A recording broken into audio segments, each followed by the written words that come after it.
നമസ്കാരം. My astro life സ്റ്റോറീസിന്റെ പുതിയൊരു വീഡിയോയിലേക്ക് എല്ലാവർക്കും ഹൃദ്യമായ സ്വാഗതം. നമ്മുടെ എല്ലാവരുടെയും ജീവിതത്തിൽ ഒരുപാട് സ്വപ്നങ്ങളും ആഗ്രഹങ്ങളും ഒക്കെ ഉള്ളവരാണ്. അതായത് നമ്മളുടെ ജീവിതത്തെ മുമ്പോട്ട് നയിക്കുന്നത് തന്നെ ഈ ആഗ്രഹങ്ങളും സ്വപ്നങ്ങളും ഒക്കെ തന്നെയാണ്.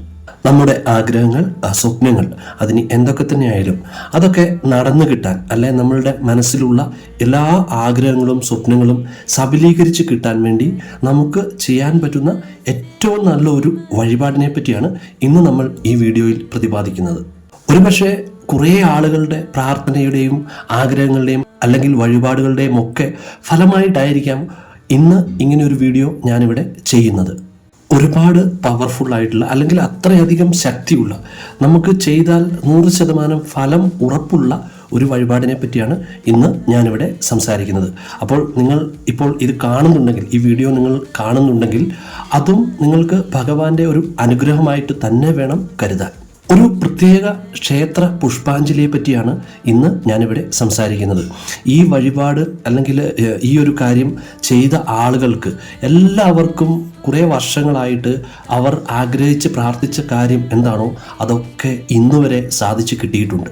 അപ്പോൾ ഈ വഴിപാട് ചെയ്യേണ്ടത് 2 തിങ്കളാഴ്ചകളിൽ ചെയ്യുന്നതാണ് ഇത് ഏറ്റവും ഉത്തമം. 2 തിങ്കളാഴ്ചകളിലായിട്ട് നമ്മളിത് ചെയ്യുവാണെങ്കിൽ നമ്മൾ ആഗ്രഹിക്കുന്ന ആ ഫലം 100% നമുക്ക് ലഭിക്കുമെന്നുള്ളത് ഉറപ്പാണ്. 2 തിങ്കളാഴ്ചകളിലായിട്ട് ഈ വഴിപാട് ചെയ്ത് പൂർത്തിയാക്കുമ്പോൾ മാത്രമാണ് നമുക്ക് ഇതിൻ്റെ യഥാർത്ഥത്തിലുള്ള ഫലം ശരിക്ക് ലഭിക്കുകയുള്ളൂ.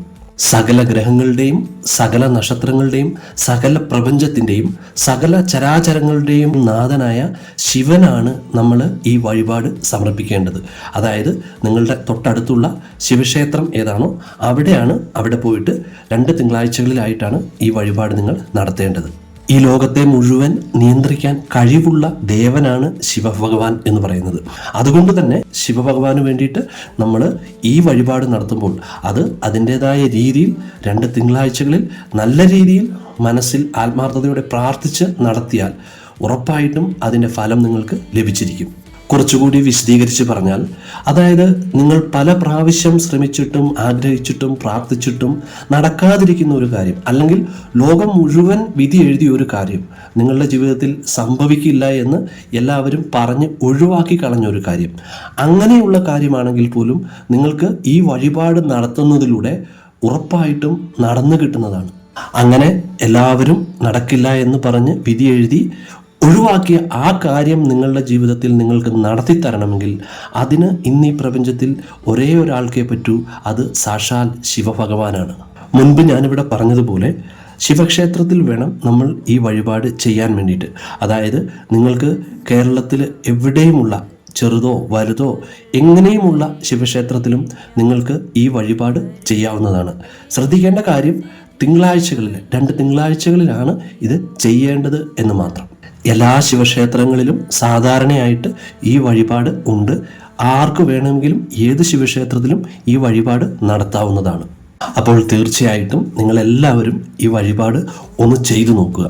ഈ വഴിപാട് ചെയ്യാൻ പോകുന്നതിന് മുമ്പായിട്ട്, വീട്ടിൽ നിന്ന് ഇറങ്ങുന്നതിന് മുമ്പ് നന്നായിട്ട് കുളിച്ച് ശുദ്ധി വരുത്തി വിളക്ക് കത്തിച്ച് ശിവഭഗവാനെ മനസ്സിൽ പ്രാർത്ഥിച്ച് നല്ലവണ്ണം പ്രാർത്ഥിച്ചിട്ട് വേണം നിങ്ങൾ അമ്പലത്തിലേക്ക് പോകാൻ വേണ്ടിയിട്ട്. അതായത് നിങ്ങൾ ക്ഷേത്രത്തിലേക്ക് പോകുന്നതിന് മുമ്പ് ശിവനെ മനസ്സിൽ പ്രാർത്ഥിക്കുന്ന സമയത്ത് ഒരു 9 തവണ ഓം നമ ശിവായ എന്ന മന്ത്രം മനസ്സിൽ നന്നായിട്ട് ഉരുവിട്ട് 9 തവണ ചൊല്ലുക. ചൊല്ലിയതിന് ശേഷം നിങ്ങളുടെ മനസ്സിലെ ആഗ്രഹം എന്താണോ അത് ശിവഭഗവാനോട് പറഞ്ഞ് പ്രാർത്ഥിച്ച് അതിന് ശേഷം വേണം നിങ്ങൾ ക്ഷേത്രത്തിലേക്ക് പോവാൻ. അപ്പോൾ ഞാനിവിടെ പറഞ്ഞതുപോലെ 2 തിങ്കളാഴ്ചകളിൽ വേണം നമ്മൾ ഈ വഴിപാട് ചെയ്യാൻ പോകേണ്ടത്. പക്ഷേ അവിടെ നിങ്ങൾ പ്രത്യേകം ശ്രദ്ധിക്കേണ്ട ഒരു കാര്യം, ഈ 2 തിങ്കളാഴ്ചകളിലും നിർബന്ധമായിട്ടും വ്രതം നിന്നതിന് ശേഷം വേണം ഈ വഴിപാട് ചെയ്യാൻ. തിങ്കളാഴ്ചയാണ് നിങ്ങൾ ഈ വഴിപാട് ചെയ്യാൻ പോകുന്നതെങ്കിൽ ഞായറാഴ്ച തന്നെ, അതായത് ഞായറാഴ്ച ഒരു ഉച്ചയോടുകൂടി തന്നെ നിങ്ങളുടെ വ്രതം ആരംഭിക്കുക. ഉച്ച കഴിഞ്ഞ് കുളിയൊക്കെ കഴിഞ്ഞ് വ്രതം ആരംഭിച്ച് അങ്ങനെ വേണം നിങ്ങൾ ആ വ്രതം കംപ്ലീറ്റ് ചെയ്ത് തിങ്കളാഴ്ച ക്ഷേത്രത്തിൽ പോവാൻ. ഞായറാഴ്ച വൈകുന്നേരം തന്നെ കുളിച്ച് ശുദ്ധിയായി വിളക്ക് കൊളുത്തി ഓം നമ ശിവായ മന്ത്രം ചൊല്ലി ഭഗവാനോട് പ്രാർത്ഥിക്കുക. അങ്ങനെ പ്രാർത്ഥിച്ച് നിങ്ങൾ വ്രതത്തിലേക്ക് കടന്ന് പിറ്റേ ദിവസം തിങ്കളാഴ്ച ക്ഷേത്രത്തിൽ പോവേണ്ടത്.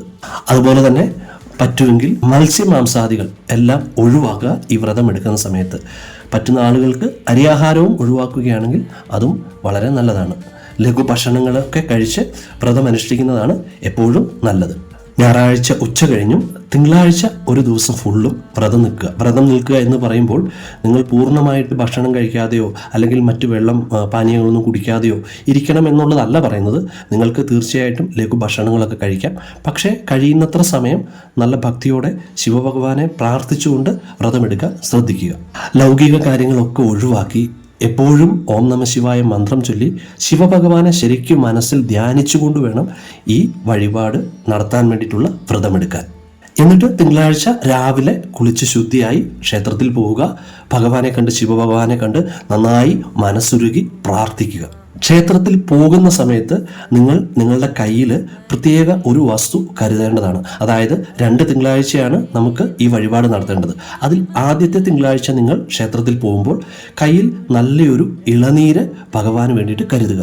അതിപ്പോൾ നിങ്ങളുടെ സ്വന്തം വീട്ടിലുണ്ടായതാണെങ്കിൽ ഏറ്റവും നല്ലത്. ഇനിയിപ്പോൾ വീട്ടിലെല്ലാവർക്കും ഇളനീര് ലഭ്യമല്ലെങ്കിൽ ഒരു കടയിൽ നിന്ന് വാങ്ങി ക്ഷേത്രത്തിലേക്ക് കൊണ്ടുപോയി ഭഗവാന് സമർപ്പിക്കാവുന്നതാണ്.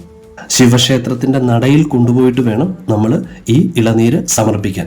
അപ്പോൾ ക്ഷേത്രത്തിൽ ചോദിക്കുക, നമ്മൾ ഇളനീര് സമർപ്പിക്കാൻ വേണ്ടി രസീത് എഴുതി സമർപ്പിക്കേണ്ടതുണ്ടോ എന്ന് നമ്മൾ അന്വേഷിക്കുക. എന്നിട്ട് ശിവക്ഷേത്രത്തിൻ്റെ നടയിൽ തന്നെ നമ്മൾ ഈ കരിക്ക് സമർപ്പിക്കുക. ഈ ഇളനീര് സമർപ്പിച്ച് പ്രാർത്ഥിക്കുന്ന അന്ന് തന്നെ ക്ഷേത്രത്തിൽ ഒരു രസീത് കൂടി നിങ്ങൾ തയ്യാറാക്കണം. ആ രസീത് എന്തിനാണ് എന്ന് വെച്ച് കഴിഞ്ഞാൽ നീല ശംഖുപുഷ്പം കൊണ്ട് അഷ്ടോത്തര പുഷ്പാഞ്ജലി സമർപ്പിക്കാനാണ്. നീല ശംഖുപുഷ്പ പൂക്കൾ കൊണ്ട് അഷ്ടോത്തര പുഷ്പാഞ്ജലി കഴിപ്പിച്ച് തരാൻ വേണ്ടിയിട്ടാണ് നിങ്ങൾ രസീത് റെഡിയാക്കേണ്ടത്. അങ്ങനൊരു പുഷ്പാഞ്ജലി ഉണ്ട്. അങ്ങനൊരു പുഷ്പാഞ്ജലി ചെയ്തു തരാൻ പറയുക. പ്രത്യേകം ശ്രദ്ധിക്കേണ്ട ഒരു കാര്യം, നിങ്ങൾ ഈ രസീത് എഴുതുന്നതിന് മുമ്പ് അവിടുത്തെ തിരുമേനയോട് നിങ്ങൾ പറയണം, നീല ശംഖുപുഷ്പം കൊണ്ടുള്ള അഷ്ടോത്തര പുഷ്പാഞ്ജലി അല്ലെങ്കിൽ അർച്ചന അത് എനിക്ക് ചെയ്യണം എന്നുള്ളത് നേരത്തെ പറയണം. കാരണം എന്താണെന്ന് വെച്ചാൽ ചിലപ്പോൾ നിങ്ങൾ ചെല്ലുന്ന സമയത്ത് ക്ഷേത്രത്തിൽ നീല ശംഖുപുഷ്പം ഉണ്ടാവണമെന്നില്ല.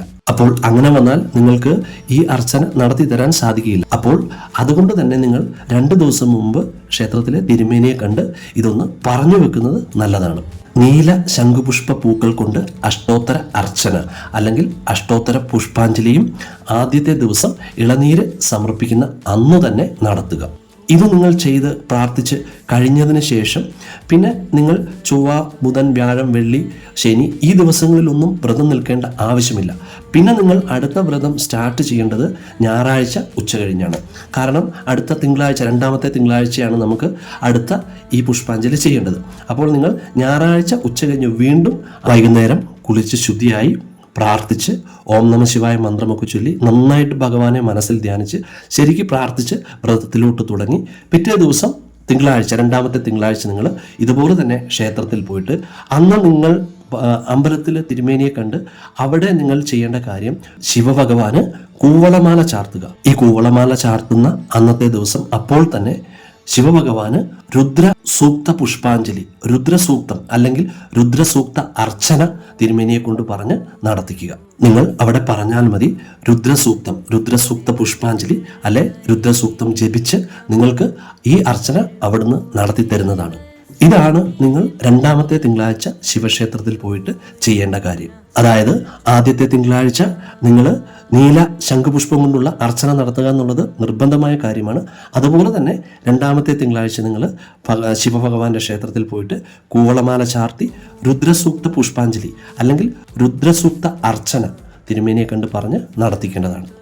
അതും ഞാൻ ആദ്യം ഇവിടെ പറഞ്ഞതുപോലെ തന്നെ ആദ്യത്തെ തിങ്കളാഴ്ച അതായത് 1ാമത്തെ തിങ്കളാഴ്ച പോകുമ്പോൾ തന്നെ നിങ്ങൾക്ക് ഈ 2ാമത്തെ തിങ്കളാഴ്ച ഇത് ചെയ്യേണ്ട കാര്യം തിരുമേനിയെ കണ്ട് പറഞ്ഞ് ഓർമ്മിപ്പിച്ച് വെക്കാവുന്നതാണ്. ഇതിനായിട്ട് നിങ്ങൾക്ക് അധികം ചെലവൊന്നും വരുന്ന ഒരു കാര്യമൊന്നുമല്ല. ഒരു 150 രൂപയ്ക്കും 200 രൂപയ്ക്കും ഉള്ളിലായിട്ടാണ് ഇതിനുള്ള തുക വരികയുള്ളൂ.